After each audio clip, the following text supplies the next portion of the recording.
Hello. I wanted to talk about a subject that every person will be affected by and at some point in their life will go through, and that is death. But death is described in many ways, and the most helpful way, I suppose, of putting it to cover all of the types that there are is loss, grief, and bereavement. And this is a subject that I work with a lot. Um, It's a very big subject, and I wanted to break it down into segments so that this post doesn't go on forever. So, what types of loss are there? Well, there are 9 that I know of, and you probably will have heard of many of them or some of them. But some of them are surprising, and not many people may appreciate that these are forms of loss. So you have death of a loved one, which is probably the most profound and recognized death of a loved one.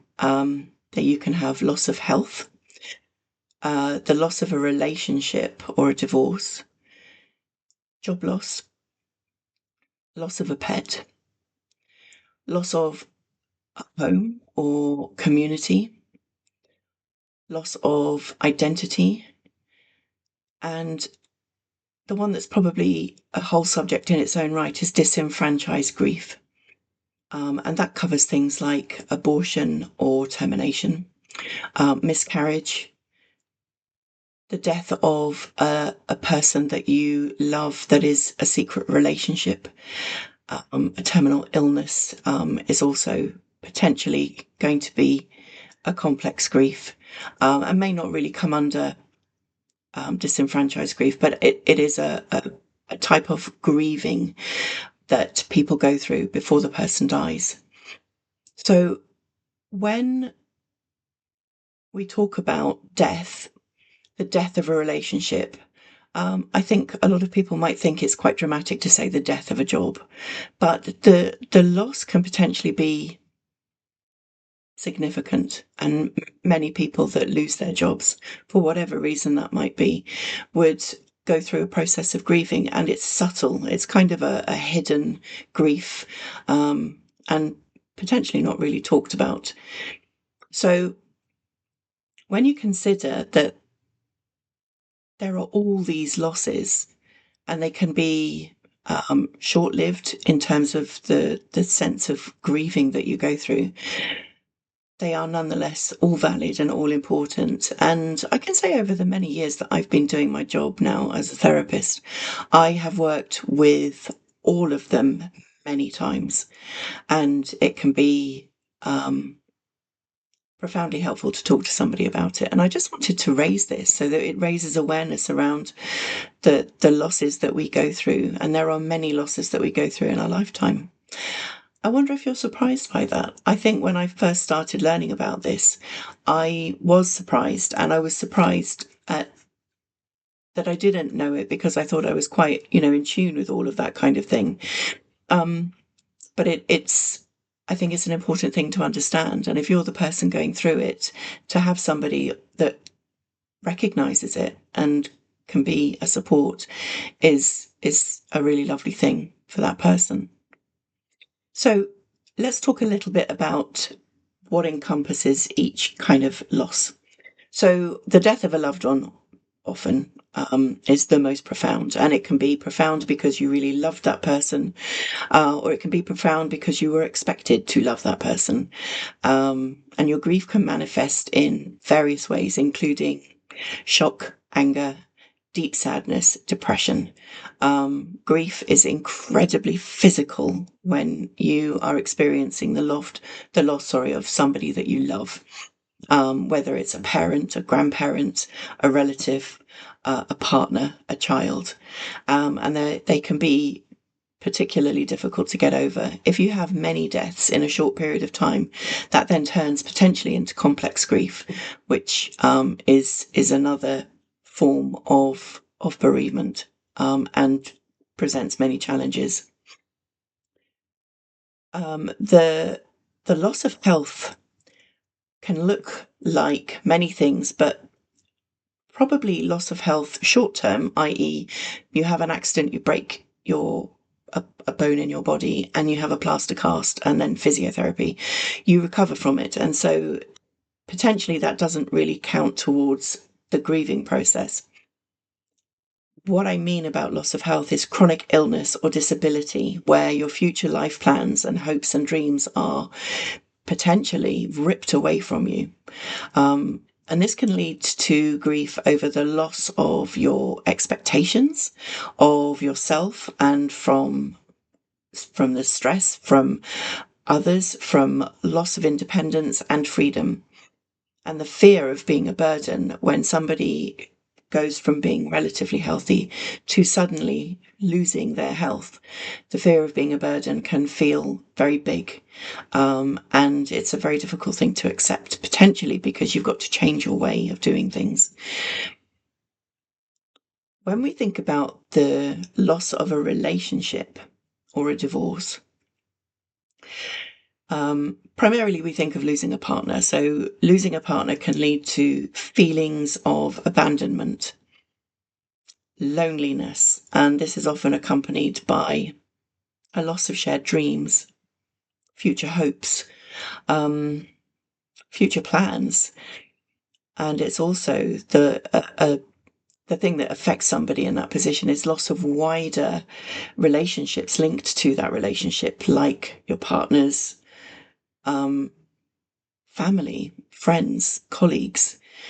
It can be a very difficult thing to go through and feel very isolating. When we talk about job loss,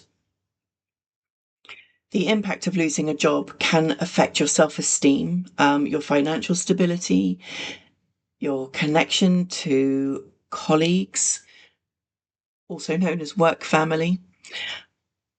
This often leads to feelings of low self-esteem, low self-worth, anxiety about the future, loss of confidence. But when you also think of a job loss, it can be an absolute shock. And so the symptoms of your loss will potentially look like depression. And having the confidence to kind of get back up and go out into the world and find another job can be very difficult depending on the stage that you're at in your life.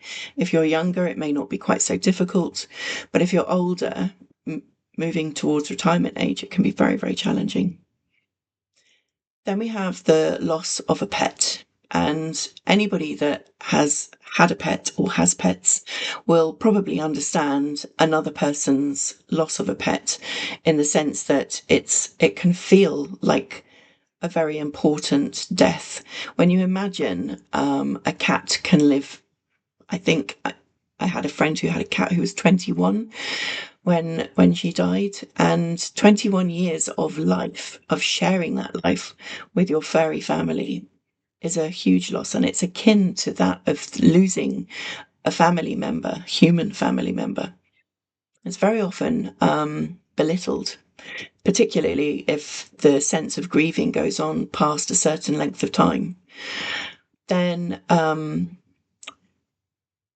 there's the worry about, do I get another pet, etc. And it feels like I'm abandoning my pet, and it's very difficult to move forward from. The loss of home or community is potentially quite a challenging one to think about. But imagine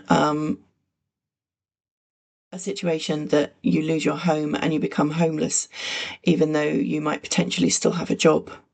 Loss of your home because of a disaster like an earthquake, a tsunami, a flood. Loss of your home, your safe place can be extremely challenging, and most people would recognize that as quite a difficult thing to lose. I can't imagine it. And I'm very fortunate that's never happened to me, but it's huge and can be very debilitating. And throw into the mix potentially loss of community. Because of that, you're displaced. You may no longer be able to see your friends, associated people with where you did live. Community is a very important part of our life, mostly, and people really struggle with that. Then you have loss of identity, and that can come about by leaving home for the first time, maybe to go to university, or because you've grown up and you've bought your own place, or you're renting your own place, or you're going traveling around the world, or, it can leave a person feeling very exposed and very isolated and very challenging. Even though it's a choice, mostly it can be very difficult, and you can lose your sense of who you are because of it.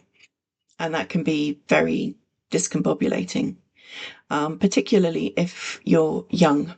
It can be very difficult. But then there's the other side of that, where loss of identity can be because you have lost your partner. It can be because you have been made redundant. It can be because you have retired and suddenly everything is completely different. It's a